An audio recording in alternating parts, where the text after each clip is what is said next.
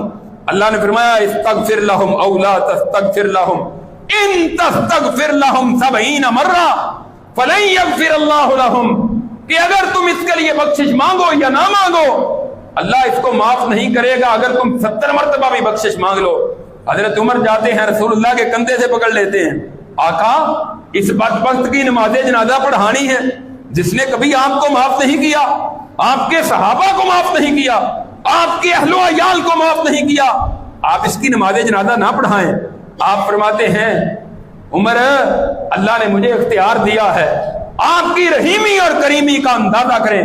ساری عمر کا دشمن جس نے آپ کو کبھی بھی کوئی نقصان پہنچانے میں کسر نہیں چھوڑی، آپ فرماتے ہیں اللہ نے مجھے اختیار دیا ہے، اور اگر مجھے پتا چل جائے کہ 70 سے زیادہ مرتبہ اس کے لیے بخشش مانگنے سے اللہ معاف کر دے گا تو میں 70 سے زیادہ مرتبہ اس کے لیے بخشش مانگنے کے لیے تیار ہوں۔ پھر اللہ نے بعد میں قرآن کی آیت نازل کر دی وَلَا تُصَلِّ عَلَىٰ أَحَدٍ مِّنْهُمْ مَاتَ أَبَدًا وَلَا تَقُمْ عَلَىٰ قَبْرِهِ۔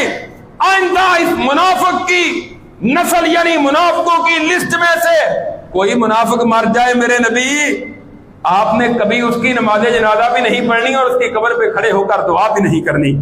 یہ عمر کا مشورہ تھا کہ منافق کا نماز جنازہ پڑھ لیں ہم، تو اللہ نے گویا کہ عمر رضی اللہ عنہ کی موافقت میں قرآن نازل کر دیا۔ صحیح بخاری میں ہے، رسول اللہ فرماتے ہیں میں نے ایک خواب دیکھا ہے، خواب میں نے دیکھا کہ مجھے دودھ کا پیالہ پیش کیا گیا، میں نے اس میں سے دودھ کے پیالے کو پیا حتیٰ کہ ناخنوں تک سیراب ہو گیا، باقی پھر میں نے خواب میں عمر کو دے دیا، باقی دودھ پھر عمر نے پی لیا۔ صحابہ کہتے ہیں اللہ کے رسول اس کی تعبیر کیا ہے؟ آپ فرماتے ہیں اس کی تعبیر علم ہے کہ اللہ میرے بعد عمر کو بہت زیادہ علم عطا کرے گا، اور عمر کے علم کی روشنی میں جو فتوے فتوحات وہ عمر کے بعد بھی جاری رہیں گے۔ اور پھر ایسے ہی ہوا۔